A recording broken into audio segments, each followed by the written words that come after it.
Pof. Lily. Aku merasa tidak rela melihat pemandangan itu. Di mana Malik memperlakukan perempuan itu dengan begitu mesranya. Sebenarnya siapa perempuan itu? Bahkan Malik pun sepertinya tidak menganggapku ada. Dengan tanpa dosa, dia melajukan mobil mewah itu bersama perempuan itu, dan meninggalkanku begitu saja. Bahkan dia sama sekali tidak mengindahkan aku, yang terus saja berteriak memanggilnya, hingga frustasi. Aku pun tidak mau kalah. Aku tidak boleh berdiam diri. Aku langsung berlari menghampiri mobilku, dan mencoba untuk menyusul Malik. Akan kulihat, dibawa kemana, perempuan itu. Ternyata Malik mampir di toko oleh-oleh. Tidak lama kemudian, mereka keluar dari toko itu, kemudian melanjutkan perjalanannya. Aku masih terus mengikutinya. Sayangnya, saat mendapati lampu merah, aku kehilangan jejak mobilnya Malik. Namun tidak masalah. Aku sudah tahu rumahnya. Aku pun segera menuju ke rumahnya. Sesampainya di rumah Malik, aku melihat mobil mewah yang tadi dibawanya. Ternyata mobil itu di sini. Padahal tadi Malik bilangnya nebeng. Pasti dia bohong. Kulihat ada Malik duduk di teras bersama ayah dan ibunya. Tapi perempuan itu tidak ada. Turun di mana, dia? Oke, aku harus pintar. Aku harus pandai memainkan aktingku di dunia nyata. Akan kurebut hati orang tuanya. Terutama hati ibunya, yang katanya selalu melarang anak lelakinya itu untuk berpacaran. Lihat saja. Melihat kedatanganku, mereka tampak kaget. Ya pastilah, kaget. Siapa yang tidak kaget? Coba. Didatangi oleh artis cantik yang sedang naik daun sepertiku. Bahkan semua laki-laki pun akan bangga, jika bisa dekat denganku. Aku pun mencoba bersikap sangat sopan, untuk meraih simpati mereka. Aku berharap, mereka akan memberikan nilai positif, terhadapku. Saat ibunya bertanya tentang kedatanganku, aku pun segera melakukan aktingku. Aku menjatuhkan tubuhku di lantai, sambil menangis tergugu. Kuceritakan semuanya, tentang Malik, yang sering membawa perempuan. Aku berharap, ibunya akan marah terhadap Malik, dan bersimpati terhadapku. Siapa tahu, nanti ibunya akan bertindak cepat, untuk menikahkan anaknya, denganku. Daripada anaknya kumpul kebo dengan perempuan antah berantah. Iya. Kan? Lebih baik dinikahkan denganku, artis cantik, yang sedang naik daun. Sudah cantik, seksi, terkenal, dan juga banyak uang, tentunya. Sayangnya, Malik sepertinya sama sekali tidak merespon kedatanganku. Dia hanya berdiri di ambang pintu. Dasar laki-laki sombong, sok jual mahal. Lihat saja, nanti. Akan kubuat dia bertekuk lutut di bawah kendaliku. Aku berharap, pulangnya nanti, orang tuanya akan menyuruh Malik untuk mengantarkan aku. Aku akan berpura-pura tidak berani pulang sendirian.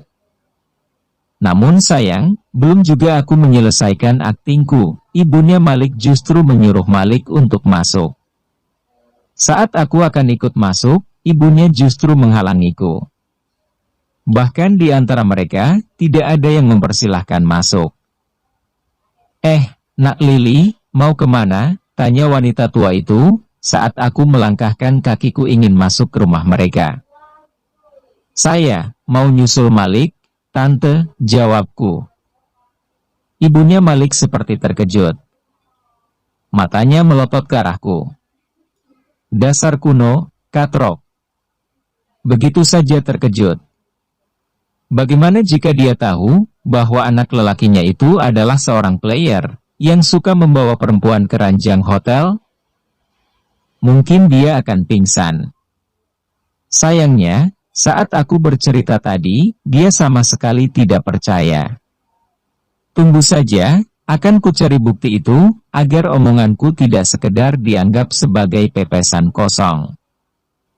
Maaf, tidak boleh. Saya sebagai ibunya, melarang Nak Lili untuk ikut Malik ke kamarnya.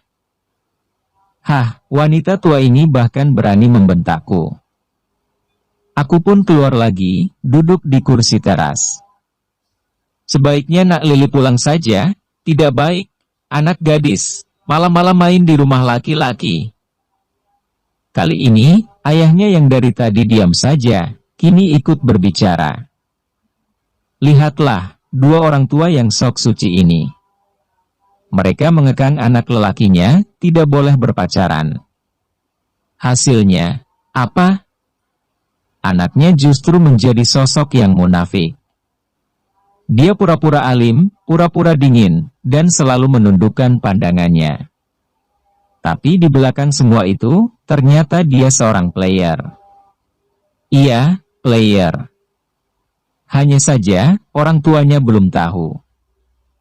Lama, aku menunggu Malik. Namun tidak keluar juga. Ibu dan ayahnya terus membujukku untuk pulang. Aku tidak peduli. Akan kutunggu Malik hingga pagi.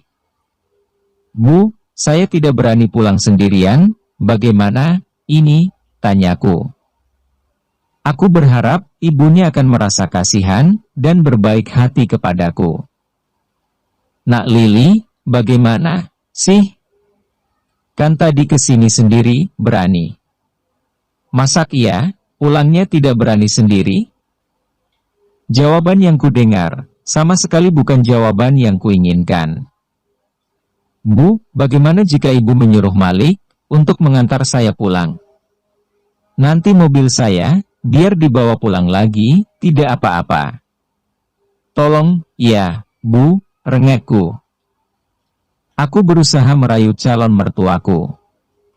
Berharap dia mau menyuruh anak lelakinya untuk mengantarku. Aduh, maaf Nak Lili, mungkin Malik sudah tidur. Ibu tidak berani. Dia itu anaknya ngamukan. Ibu takut, dia ngamuk. Itu anak kalau sedang tidur, tidak mau dibangunkan. Yang ada nanti, semua barang-barang di rumah ini, akan dipecahkannya, kan rugi. Itu guci-guci, harganya mahal, jawabnya. Benarkah apa yang dikatakannya? Malik tukang ngamuk? Kok aku baru tahu, ya? Apa masih banyak sisi lain dari Malik, yang belum ku ketahui? Atau begini saja, Bu. Bagaimana jika saya tidur di sini? Aku berucap dengan lirih. Lagi-lagi, ibunya Malik membulatkan matanya. Sebenarnya aslinya dulunya orang mana sih? Kenapa kuno sekali? Maksud saya, tidur di kamar tamu, bukan sekamar sama Malik. Aku merawat ucapanku, agar orang tuanya Malik tidak salah paham.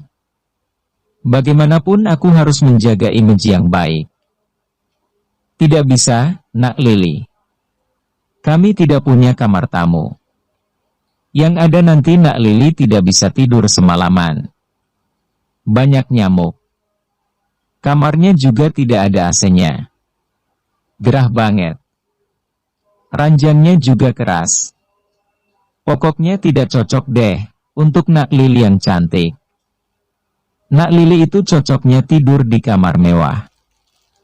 Mendengar ucapan wanita itu, aku merasa heran. Bagaimana mungkin rumah sebagus ini tidak ada kamar tamu?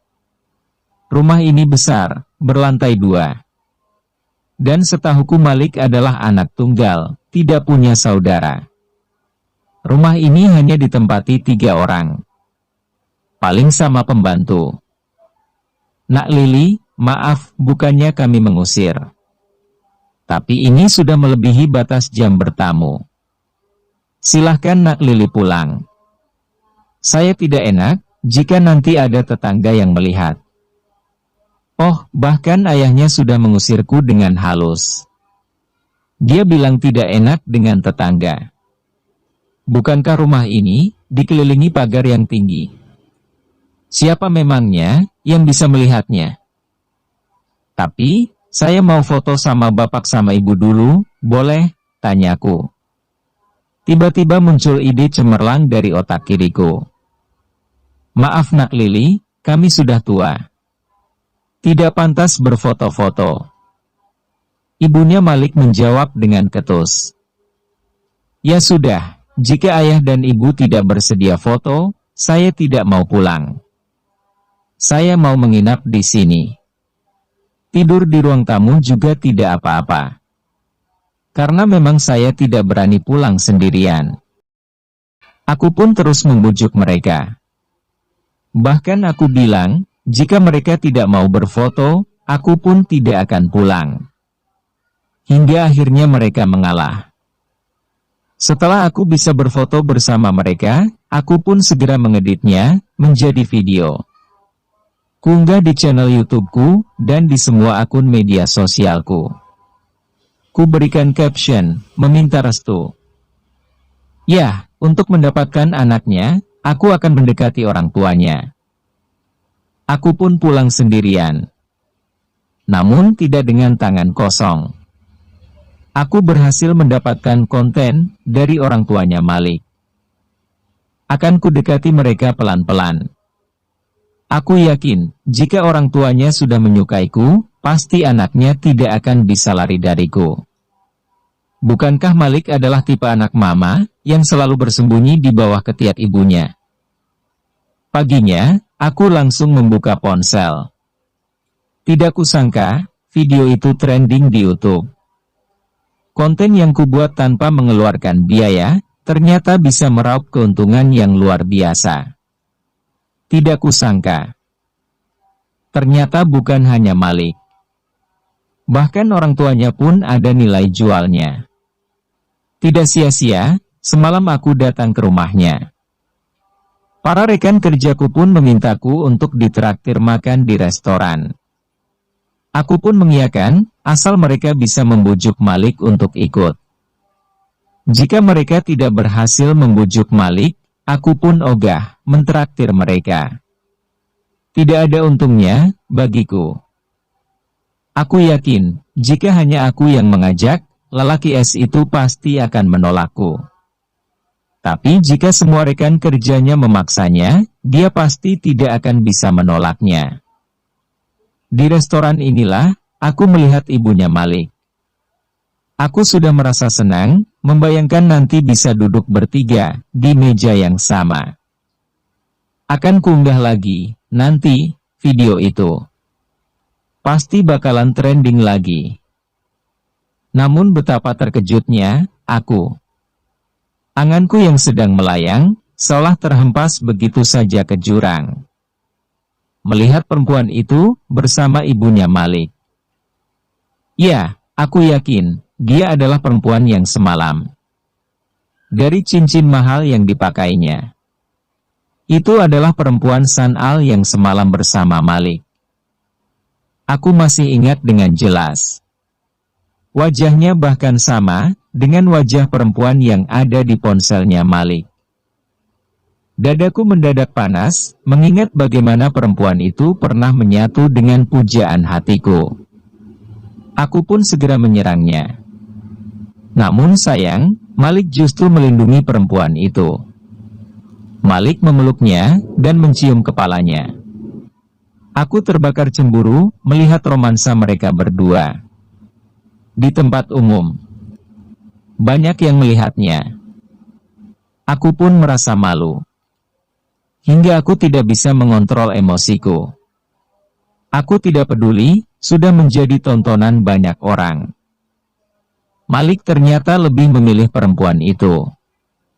Bahkan perempuan itu juga akrab dengan ibunya Malik. Mereka pulang bersama, tanpa mempedulikan teriakanku. Setelah Malik pulang, pamanku menghampiriku. Dia berusaha menenangkan aku. Namun hatiku sudah terlanjur hancur. Kamu sangat gegabah, Lili. Jika nantinya rating sinetron kita turun, gara-gara ulahmu, bagaimana? Bahkan Om Edi justru menyalahkanku. Bukan aku yang salah. Apakah aku salah, jika aku menyerang perempuan yang sudah merebut Malik dariku? Jawabku. Kamu salah, karena ini tempat umum. Semua orang sudah mengunggah video itu di dunia maya, jawab Paman. Seharusnya kamu bisa main cantik. Main cantik, kata Paman, lagi. Bagaimanapun juga, Malik itu bintang di sinetron kita. Tidak tanggung-tanggung, dia anak mas sang produser. Kamu apa? Kamu cuma pendatang baru. Kalau bukan karena aku dan papamu, kamu bahkan jadi figuran saja, belum tentu diterima. Sekarang semua sudah menjadi bubur. Bahkan Paman terlihat sangat kesal. Seharusnya kamu tadi tidak menyerangnya. Cukup kamu tunjukkan saja kemesraanmu bersama Malik di depan perempuan itu. Aku yakin, Malik tidak bisa berbuat apa-apa saat di tempat umum. Dia pasti lebih memilihmu. Karena dia sudah terikat kontrak. Nah, kalau sudah seperti ini, kalau Malik berani membuat keputusan membayar denda, dan dia memutuskan kontrak kerjasamanya, kita akan hancur bersama-sama. Malik mungkin bisa segera bangun. Sedangkan kamu itu masih anak bawang. Lagi-lagi, Om Edi menyalahkan aku. Terus, kita harus bagaimana? Tanyaku. Om juga tidak tahu. Kita tunggu, nanti sikap seperti apa yang akan diambil oleh perusahaan. Sekarang semua orang sudah tahu bahwa hubungan asmara antara Malik dan Lily, yang setiap hari selalu digembar-gemborkan, tidak lebih hanyalah sebuah settingan. Semua hancur gara-gara kegilaan kamu. Kamu memang gila. Gila. Om Edo berbicara sambil tertawa. Tawa yang terdengar sumbang. Tidak lama kemudian, ponsel Om Edo berdering. Lihatlah. Habis riwayat kita. Bahkan Pak Produser menelponku secara langsung. Gawat. Om Edo mengumpat, sambil memperlihatkan layar ponselnya kepadaku. Bersambung.